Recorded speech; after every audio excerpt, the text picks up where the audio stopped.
రీసెంట్‌గా last week చూసుకున్నట్లయితే ఇప్పుడు మల్లారెడ్డి కాలేజ్‌లో ప్రీ రిలీజ్ మనకు ఈవెంట్‌లో చిన్న ఇష్యూ జరిగింది మనకు. సో, దాని గురించి మీరు విద్యార్థులకు గాని, మనకి సినిమా వాళ్ళకి గాని ఏమని చెప్తారు మరి? అది ముమ్మాటికి మల్లారెడ్డి గారి యూనివర్సిటీ తప్పు. అది సినిమా ఇండస్ట్రీకి మాకు సంబంధం లేదు. సినిమా యూనిట్‌కి సంబంధం లేదు. ఎందుకంటే సినిమా యూనిట్ ఏంటంటే మాకు వాళ్ళు రిక్వెస్ట్ చేశారంట. రిక్వెస్ట్ చేస్తే వాళ్ళైతే అక్కడ ఈవెంట్‌కి వెళ్ళారు. ఆ హీరోలు 4 తీసుకొని వెళ్ళారు. మా పబ్లిక్ బోలెడు మంది ఉన్నారు. మా స్టూడెంట్స్ ఉన్నారు. మా స్టూడెంట్స్ మేము ఈవెంట్ కోసం అందరిని తీసుకొచ్చి మేమే చేస్తాం ప్రోగ్రామ్, రండి మాతో ఫోటోలుగా దిగండి, ఇక మాతోనే మీరు రండి అని చెప్పేసి రిక్వెస్ట్ చేసుకున్నారు. ఆయన రిక్వెస్ట్ ప్రకారం మాకేముంటుంది, ఎక్కడ ఈవెంట్ జరుగుతుందంటే స్టూడెంట్ ఈ మధ్యన కాలేజీలకు వెళ్ళడం అంత అలవాటు పడ్డారు కాబట్టి వెళ్తానికి ప్రయత్నం చేశారు. ఈనోటి ఎక్కడికి రమ్మంటే అక్కడ మాకు సెక్యూరిటీ ఉందా లేదా చెక్ చేసుకుంటారు. బౌన్సర్లు ఉన్నారు, అందరూ ఉన్నారు. మాతో 25,000 మంది ఉన్నారు. పోలీసులు బందోబస్తు అవన్నీ కూడా వాళ్ళు చూసుకున్నారు. అంతా అయిపోయింది. అక్కడ ఎస్ అనే hero not only small man, ఇందాక కూడా మీకు చెప్పాను, not only small man is the big hero. అంటే ప్రభాస్కి ఎంత ఉందో అంత ఫాలోయింగ్ ఉంది ఆయనకి. కనుక అలాంటి ఫాలోయింగ్లో ఉన్న వ్యక్తి మీద మనం పబ్లిష్ ఇంటెలిజెన్స్ రిపోర్ట్ ఉంటుంది. మల్లారెడ్డి గారు చాలా జాగ్రత్తగా చూసుకోవాల్సిన బాధ్యత ఉంటుంది. ప్రీతిరెడ్డి గారు చాలా జాగ్రత్తగా చూసుకోవాల్సిన బాధ్యత ఉంటుంది. అవన్నీ చూసుకోకుండా వాళ్ళు మొత్తం లా అండ్ ఆర్డర్ని వదిలేశారు. లా అండ్ ఆర్డర్ని పట్టించుకోకుండా నేనే ఇండియా నెంబర్ 1, నేనే ఇండియా నెంబర్ 1, నేనే ఇండియా డబ్బా కొట్టుకొని చంపేస్తున్నాడు ఆ మల్లారెడ్డి అయితే. మల్లారెడ్డి కోడలు అయితే దాచుకుంటున్నారు డబ్బులు. నేనే నెంబర్ 1 అని చెప్పి ఆమెకు ఒక ఎమ్మెల్యే అంటే ఈయనకు ఒక ఎమ్మెల్యే, అల్లుడికి ఒక ఎమ్మెల్యే, ఆ కొడుకు ఎంపీ. అంటే ఈ మొత్తం టోటల్గా వీళ్ళకే ఇచ్చేయాలి సీట్లు. అంటే అలాగా పబ్లిక్ని చూపించి మీతో టోటల్గా రేపు ఉదయం పార్టీ మారుతున్నాడు కాబట్టి ఆ పార్టీలో మాకు ఇన్ని సీట్లు కావాలని అడిగే పరిస్థితికి వచ్చాడు మల్లారెడ్డి.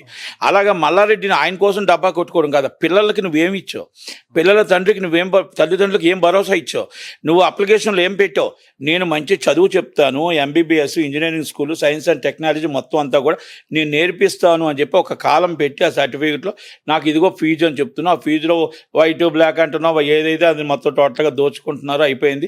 వాళ్ళకి గత్యంతరమైన పరిస్థితుల్లో వాళ్ళు కూడా ఇచ్చేస్తున్నారు, అయిపోతుంది. ఓకే, దానికి తప్పలేదు. వాళ్ళు తీసుకున్నప్పుడు ఆ కాలంలో ఏం పెట్టావు, మేము ఈవెంట్ పెడతాం, సినిమా వాళ్ళతో ఫోటోలు ఇస్తాం, మేము మొత్తం హీరోతో ఫోటోలు ఇస్తాం, వాళ్ళతో ఫోటోలు ఇస్తాం, నేను చెప్పావా? అది కదా.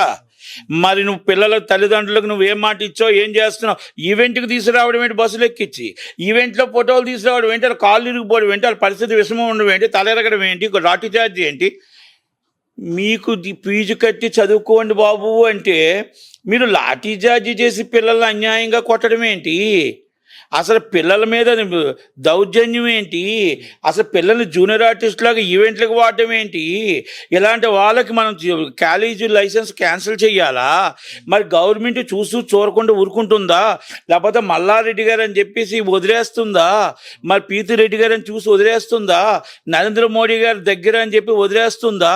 సెంట్రల్ యూనివర్సిటీలో ఇండియాకి ఈయనే నెంబర్ 1 కాబట్టి మనుషులను చంపేసిన వెళ్ళిపోతుందా? మరి ఆయన అరెస్ట్ చెయ్యరా? ఎందుకు ఇవన్నీ అడుగుతున్నానంటే పిల్లల్ని ఎంతో కష్టపడి అప్పులు చేసి బాధపడి చదివించుకోవడానికి డబ్బు కడుతుంటే వాళ్ళని తీసుకొచ్చి ఒక జూనియర్ ఆర్టిస్టులు చేసి సినిమా వాళ్ళకి తీసుకొచ్చి నువ్వు ఇదిగో మీరు సినిమా ఫోటోలు దిగండి అని చెప్పి వాళ్ళని కొట్టి వాళ్ళని లాఠీచార్జ్ చేసి వాళ్ళ ప్రాణం మీద తీసుకొచ్చిన పరిస్థితిని వీళ్ళని ఏం చెయ్యాలి అనేది ఒకటి. నేను ఇండియా నెంబర్ 1 కాదు. నువ్వు స్టూడెంట్స్ నీకు ఇచ్చిన బాధ్యత ఏంటి, రెస్పాన్సిబిలిటీ ఏంటి? ప్రశ్నించిన వాడిని దౌర్జన్యం చేస్తావు, ప్రశ్నించిన వాడిని రౌడీలు ఇచ్చి మొత్తం ఆఫీసులు కొల్లగొడతావు, బద్దలు కొడతావు, కొట్టునే ఉంటావు. అంటే నిన్ను అడిగిన వాళ్ళు లేరా? గవర్నమెంట్ నిన్ను అడగదా? పోలీసులు పట్టించుకోరా? ఇన్కమ్ ట్యాక్స్ ఆఫీసుల మీద తిరగబడతావు, మొత్తం పోలీసుల మీద తిరగబడతావు, ఎవరైనా జర్నలిస్టుల మీద తిరగబడతావు. అంటే నీకు ఎదురు లేదని నిరూపించుకుంటున్నావా మల్లారెడ్డి గారు అని నేను అడుగుతున్నా. మరి రేవంత్ రెడ్డి గారు చూసి చూడనట్టు వదిలేస్తాడా? విద్యాశాఖ మంత్రిగా చూసి చూడనట్టు వదిలేస్తాడా? ఇవన్నీ నేను ఎందుకు అడుగుతున్నానంటే మిమ్మల్ని చదివించడానికి మాత్రమే ఇచ్చారు సినిమా ఈవెంట్లకి. మీలాగ పిల్లల్ని తీసుకొచ్చి ఈ విధంగా చేయకూడదు, అది పద్ధతి కాదు, అది సభ్యత కాదు. మీకు ఇస్తున్న ఫీజుకి ఈవెంట్లకి జూనియర్ ఆర్టిస్టులకు బస్సులు ఎక్కించి తీసుకొచ్చి ఈవెంట్లు చూపించడానికి కాదు, చదివించడానికి తీసుకొచ్చారు. కనుక మీలాంటి వాళ్ళని ఇమ్మీడియట్లీ అరెస్ట్ చేయాలి. ఏ అన్యం పుణ్యం ఎరగని అల్లు అర్జున్ గారు ఏవైనా తెలుసా? ఏ పాపం పుణ్యం తెలియదు ఆయనకి.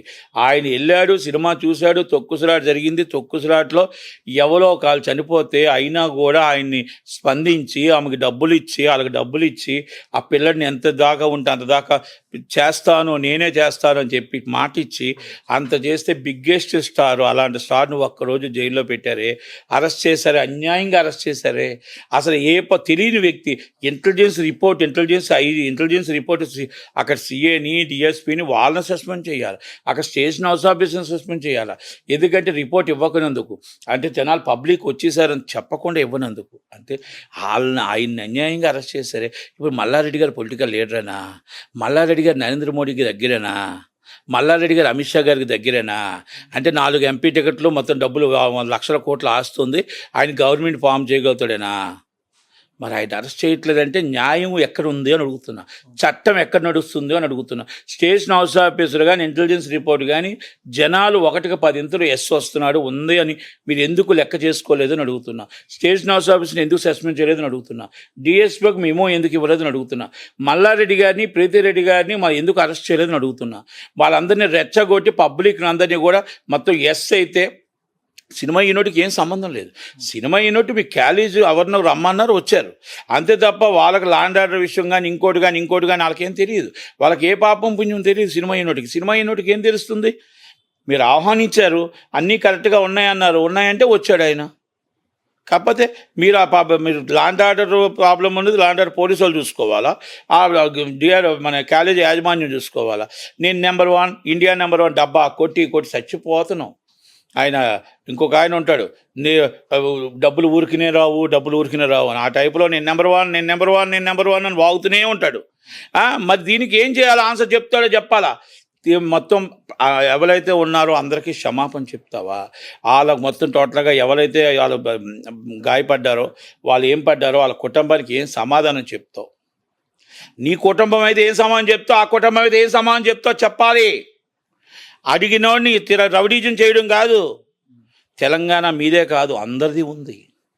తెలంగాణలో డబ్బులు మీరు దోచుకుంటున్నారో నేను చెప్తున్నా. ఎస్, నిరూపించమంటే ఏ ఫీజు ఎంతో చెప్పమంటే చెప్తాను. లైవ్కి వస్తానంటే ఎవరైనా చెప్పమంటే చెప్తాను. మల్లారెడ్డి కాలేజ్ అనే బ్రాండ్ కాదు, దాచుకోవడం, దాన్ని పొలిటికల్లో మాఫీ చేయడం. అందుకే దీనికి కేటీఆర్ గారు సమాధానం చెప్తారా? కేసీఆర్ గారు సమాధానం చెప్తారా? కేటీఆర్ గారు ఇది కరెక్ట్ అంటారా? దానికి కూడా ఆయన చెప్పాలి.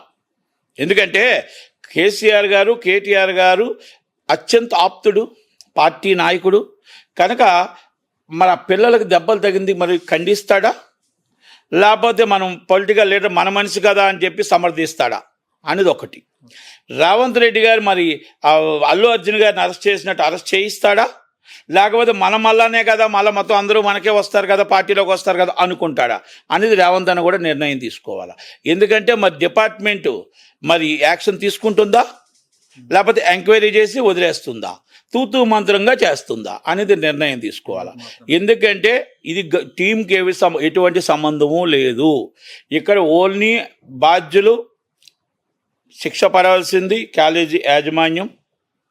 పిల్లలు దెబ్బలు తిని లాఠీచార్జ్ ఎందుకు బస్సులు ఎక్కి తీసుకొచ్చారు, ఎందుకు లాఠీచార్జ్ చేశారు, ఎందుకు టోటల్గా అన్ని పడిపోయేటట్టు మీరు కరెక్ట్గా చేసి పిల్లలు కరెక్ట్గా మానిటరింగ్ చేయలేదు. పిల్లలు మీకు వచ్చి తల్లిదండ్రులు ఫీజులు కడితే వాళ్ళ లాఠీచార్జ్ చేయడం కోసం జూనియర్ ఆర్టిస్టులో సినిమా ఈవెంట్కి తీసుకొచ్చి వాళ్ళ టోటల్గా వాళ్ళని చూపించి మీరు డబ్బులు దోచుకోవడమా? అంటే వాళ్ళని చూపించి, సినిమాలను చూపించి మాకు ఇదిగో ఇంతమంది మార్బలం ఉంది, మాకు టికెట్లు కావాలని చెప్పి ఎంపీ ఎమ్మెల్యేలు దోచుకోవడానికి మీరు చేస్తున్న బల ప్రయోగమా? సమాధానం చెప్పాల్సిన బాధ్యత ఉంది. వాళ్ళ కోసం స్టూడెంట్స్ని బలిపశం చేస్తారని అడుగుతున్నాను నేను.